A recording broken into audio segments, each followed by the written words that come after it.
Let's get into it. Sold Not For Sale podcast. Coach Colin here. It has been a little while, much longer than I expected it to take, but Joe Rogan has finally addressed the person who he had on the podcast, Sheldon Johnson, alongside Josh Dubin, and Sheldon Johnson ended up actually murdering somebody, cutting their body up, and was found with a torso and a head in his freezer. Needless to say, he has been arrested. Everybody thought Joe was going to address it right away. It's taken him a long time, but in this podcast, when he sits down with Akash from the Flagrant podcast, one of Andrew Schultz's best friends, he finally addresses the whole situation. But for those of you that don't remember what was going on, I'm going to make sure to jog your memory a little bit. Just want to say, hit that subscribe button on the new channel, link in the description, Coach Colin Media. I break away from the Rogan content. But before that, I just want you guys to have your memory jogged about who Sheldon Johnson is. And I'm going to be showing you something. Stay tuned, because Sheldon Johnson has ties to someone very interesting. Alvin Bragg. Let's go. Police make an arrest after a human torso and foot were found inside a building in the Bronx. The suspect has been identified as Sheldon Johnson, a criminal justice activist who previously served time in prison. All right, Fox 5's Linda Schmidt live in the High Bridge section of the Bronx tonight with more on this surprising turn of events. Linda. Yeah, certainly surprising. Well, first of all, this guy said he had turned his life around after spending most of his adult life in prison. In fact, just last year, he started working with the Queens Public Defender's Office. Well, now he is accused of shooting a man in the head in the apartment building right here behind me and then dismembering his body. 48-year-old Sheldon Johnson of Harlem is charged with murder and concealment of a human corpse. This is Johnson recently on Joe Rogan's podcast, talking about how he had turned his life around after a life of crime. He was working with troubled youth with the Queens Public Defender's Office. The shirt he is wearing says Queens Defenders. I got into school. I got my GED. From there, I got involved in correspondence courses. I started interacting with guys who were teaching ART, aggression replacement training, and I started to begin to understand how these concepts work, what positive visualization is, deep breathing, how to remove yourself, conflict resolution. Well, police say Johnson's life of crime apparently was not over. He is accused of shooting 44-year-old Colin Small in the head in Small's sixth-floor apartment on Summit Avenue and then dismembering his body. Detectives combing over potential evidence again today. Inside the apartment in the High Bridge section of the Bronx, a law enforcement source telling me they found a man's torso and foot in a plastic storage bin. Investigators also found the victim's head, legs, and arms in Johnson's freezer in his apartment building in Harlem. The superintendent of the victim's apartment building saying a neighbor heard gunshots, and surveillance video tells the story. The tenant of the apartment, he came in, he never came out. So I called police because it's suspicious. The super providing me with these surveillance pictures inside the building that allegedly show Johnson carrying bags in and out of the apartment building the day of the murder and changing his clothes several times, as well as wearing disguises. Now, today I also reached out to the Queens Public Defender's Office where Sheldon Johnson had been working, but they had no comment. Yeah, I bet. I actually looked to see, because it's been about 3 weeks to a month since this has happened, and they still haven't made a comment. Surprisingly, Josh Dubin, who brought him on the show, hasn't made a comment either. But I just wanted to jog everybody's memory. Now we're going to get into the Joe Rogan clip. Let's go. They still pulled us over, whole thing. Now, he had one of these... Wait a minute. It pulled him over going under the speed Here's limit. what bothered There's not them. a 20? There's not a 20 zone? Apparently it's 25. From what I Googled, it was 25. But even 24 to 20, it's like... Crazy. Yeah, who's pulling you over for that? How do you know? Yeah. Especially if you have a fast car. Like, you got to look down every 5 seconds. Yeah, exactly. And so the one thing I think they were bothered by is a fan of his who was a cop gave him like the New York City vest that you can like park wherever you want to. And so he was just parking, and they were upset about that. But like 24 and then calling backup cars and all that. I was like, there's something here racial going on. I've never had this. I've had a racist thing after 9/11, maybe one or two, but like that, I was like, oh, I see why this is. And he was just, this was not that unusual for him. I was like, this is crazy. And he was like, what can you do? Racial profiling is 100% legit. Yeah. There's no doubt So I about think when you see these stories, Yeah. Philando Castile, I think was his name, or the George Floyd or whatever, I think black people are like, I've been through that and I've been trying to tell you that happens and y'all don't want to listen to me. Now you're seeing it. Yeah, 100% and then it the happens. storm comes. Anybody that denies it happens, you're denying humans. You're Yeah. denying human nature. You know how people are. Yeah. The real root of that is poverty and crime and gangs and drugs. And no one's doing anything to stop that. Yeah. They're not doing a goddamn thing to stop that. Yeah. And hiring more cops is, train them better. Yeah. Do everything Absolutely. you have to do. Make sure that the cops are taken care of. But gotta fix the problem. If Yeah. you don't fix the problem, it's just going to keep happening over and over and over again. Yeah. We had this guy on a long time ago that was a cop in Baltimore. Mm-hmm. And while he was a cop in Baltimore, and his whole thing was about understanding the systemic racism involved in policing, and that he didn't really realize it. And he was pretty honest about it. He was, I was one of the bad guys until it kind of dawned on me what was going on. I was a cop that didn't give a shit about the people. I was the guy who would chase people down and yell at them. But then over time, one of the things that they found a police ledger. Like they found a report of crime in the area in the 1970s. It was like some old file. Yeah. And he's going through this whole file. I was like, oh my God, it's the same crimes in the same place, but it's 40 years ago. Huh. Like, this is fucking insane. Yeah, This yeah. is insane. Like, Yeah. how is this possible? Yeah. How is it like 1970, the same crimes are Yeah. here today? This Right. is nuts. And then he realized, like, oh my God, this is a broken system. And then there's the whole redlining thing where Yeah. you wouldn't, if you were black, you couldn't buy homes in certain Yeah. areas. Like, they had systemic racist practices, and then they never did anything about it. And then they had horrible policing. And then, The Wire, you got fucking gangs and drugs Yeah, and yeah, chaos. yeah. And he realized it. He was like, oh my God, like this is a broken system. Yeah. So then he just started talking, going on podcasts and talking to people about it. What was it? Did he have a proposed solution to fixing the system? I mean, he's a cop. I mean, I don't know if that's his thing. I mean, Yeah. he probably has some ideas. I Yeah. don't remember. Honestly, I've talked to too many people, but someone's got to do something. Yeah. I don't know what you would do to do it, but it would be a long process. If you think about, like, you got to go all the way back to Jim Crow. So you go to slavery, and then what happens after slavery? Well, they don't have slavery anymore. But you know what they do? They lock up black Yeah. men for almost nothing Yeah. and then force them to be slaves in prison. Yeah. And they create things. They work on the fucking chain gang. Yeah. All that shit is slavery. Yeah. It's just, and they would find ways to prosecute. Look, we Illegal know today. marijuana. I've done a ton of podcasts with Josh Dubin, who used to work with the Innocence Project, and now he's got his own thing with the Ike Perlmutter Center. But they find people that are wrongfully convicted and help them get out. We've Yeah. had a bunch of those guys come on the podcast, Yeah. including one guy who came on who was actually guilty. He was guilty before, and we knew he was guilty, but he got 50 years. Right. And then he was talking about he turned his life around, and it's like a month after he was on the podcast. Yeah. How long was it after he was on the podcast? 2 Yeah. months? Maybe 2 months? Cut some dude's head off. Yeah. And he was wearing a blonde wig, and homie didn't understand new HD security cameras. Like, this dude put a blonde wig on. They got crystal clear footage of him with his goatee on, wearing a blonde wig, carrying some dude's head.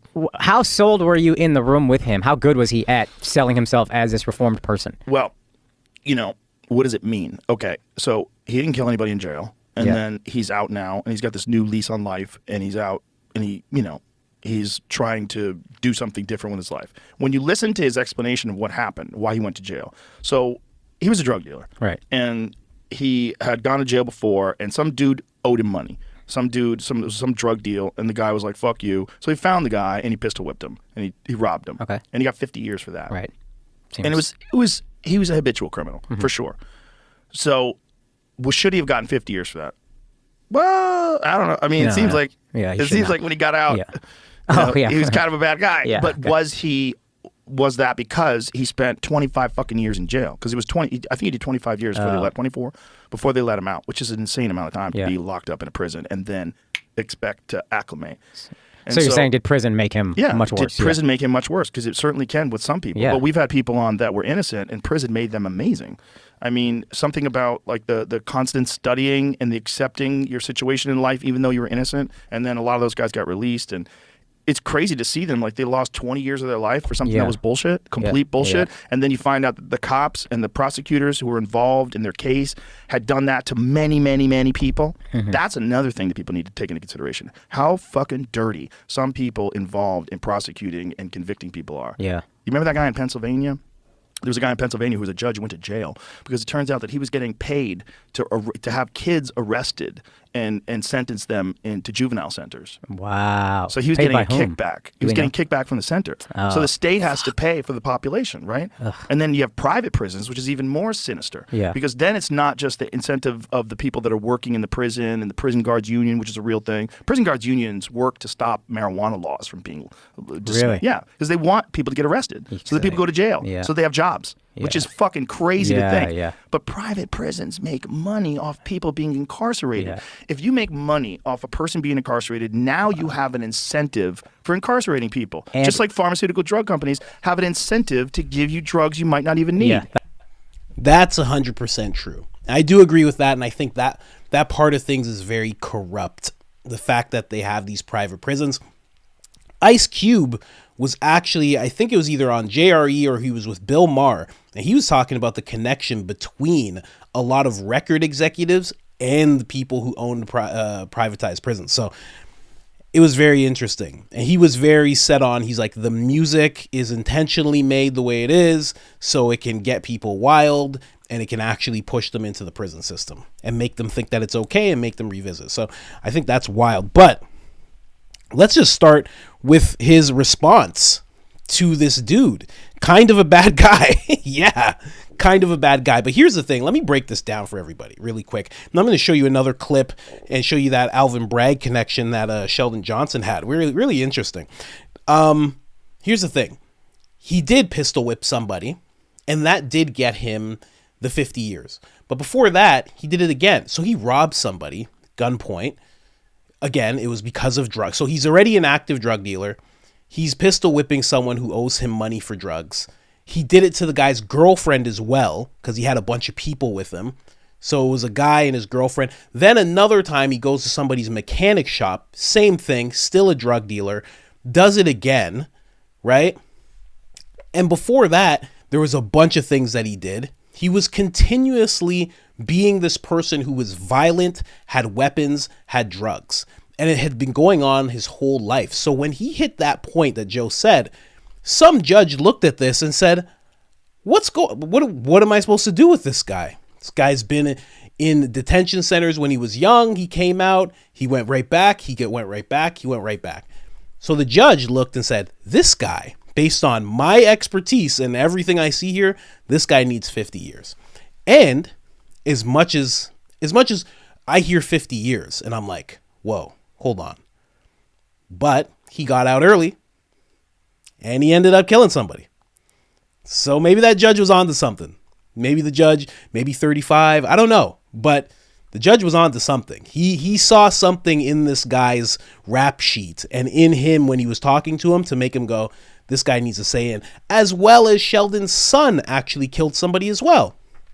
And throughout the whole JRE episode that he was on, he kept talking about how, his father's father, son, him, they all went to, he said generational incarceration.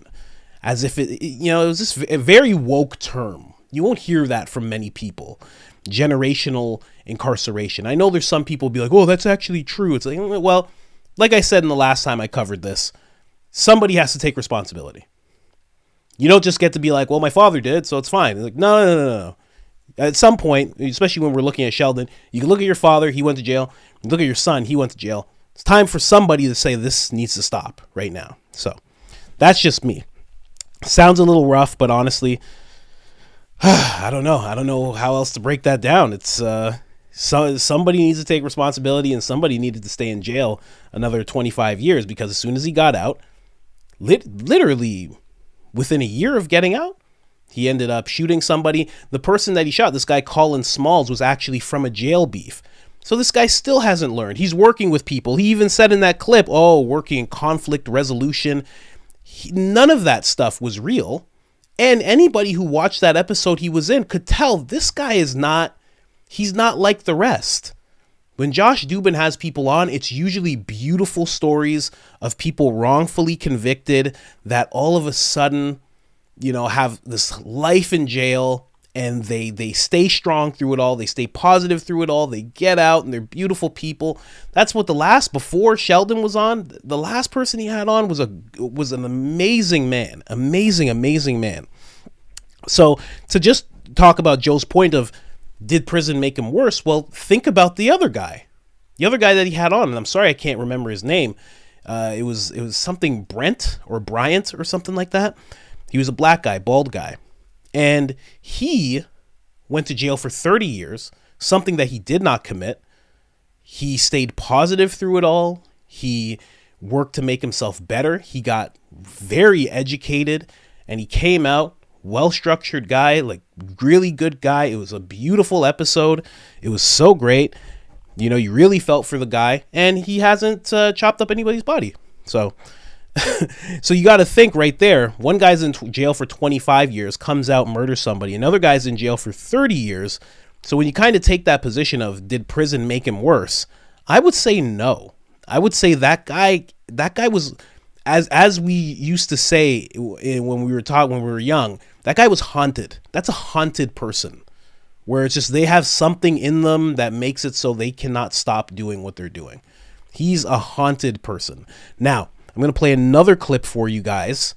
This one, very odd stuff. Show you real quick Alvin Bragg connection, but also to show you this guy is, I don't know, man, like a lot of people, Reddit, comment sections of that episode, a lot of people call this guy like a sociopath, and I would have to agree. There's something up with this dude. You could tell from the episode, but check this out. This is him yelling that he's innocent. Clearly not innocent. Accused of killing a man and dismembering his body. But Johnson says they have the wrong man. I'm innocent. The victim, 44-year-old Colin Small. Tuesday night, police found his torso and arms inside his apartment in the High Bridge section of the Bronx after the super called cops. Orlando Medina says a tenant called him around 1 a.m. Someone was pleading for their life. She said she heard 2 gunshots. Someone saying, please don't kill me, I got family, something like that. And then 2 more gunshots. Pretty quickly. Coming out of the apartment with different articles of clothes, different wigs, you know. So it's weird. Everything was observed by the surveillance cameras. Right. All those things are those things I saw. Prosecutors allege at one point he was seen on video leaving the victim's apartment wearing the victim's clothing. Then last night, investigators say they found the victim's head and legs in Johnson's freezer at his Harlem apartment on 5th Avenue. The medical examiner says the victim was shot once in the head. The allegations sending shivers through the victim's Bronx building. It feels like the devil just crawled through here. Johnson is an It's wild. Absolutely wild. So this guy's still claiming that he's innocent.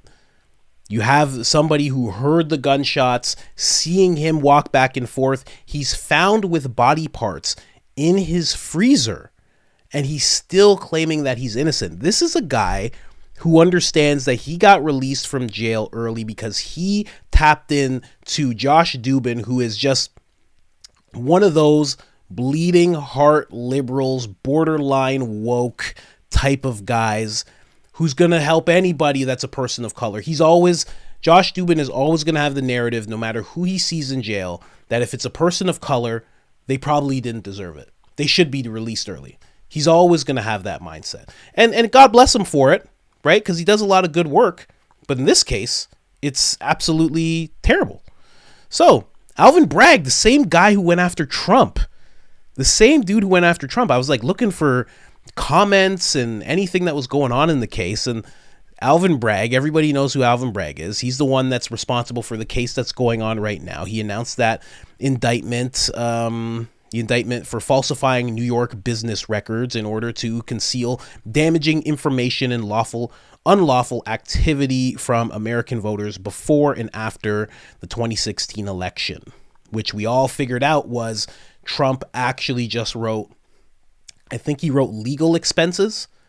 He was paying a lawyer for something, so he recorded it as legal expenses, and somehow that's falsifying things. So that, and look into it. That's what it is. For people who don't like Trump and they're like, that's no. Go look into it. That's what he did. That's all he did. So that gentleman, Alvin Bragg, who Trump does not like at all, this is him and Sheldon together. I found this. I was like rooting through articles and I'm like, wow, Alvin Bragg with Sheldon Johnson. Absolutely wild. Look at that. Going after Trump. Meanwhile, he has a dude who's chopping people up in his like right around him. Isn't that amazing? And, you know, Alvin, maybe he didn't know this, that. But, you know, it's just, it's when I saw this image, I was like, well, this is no different. Like, Alvin has this dude around him. It's no different than the Biden administration hiring that dude that was like stealing people's luggage and wearing, like, he was stealing dresses and from the airport and wearing them. And, you know, the bald guy who was in, his name was Sam. He was in charge of nuclear waste disposal. This is the same thing. They just have these, you know, no offense to that Sam dude. They have these odd people around them, you know, not comparing Sam to this guy, but it just kind of sparked that memory of like, yeah, they just have these different type of people around them. So, yeah, that's a very interesting little connection that they had. And also, this is actually a picture of Colin Small. That is who was heard screaming in the apartment building. And then Sheldon here in a in a wig. And that's also the thing. This guy was so premeditated with what he did. You couldn't say like, oh, he just got caught up and he just decided. He had a firearm on him. The guy's pleading for him not to do it. He says he has this conflict resolution stuff in his head. He still executes the guy.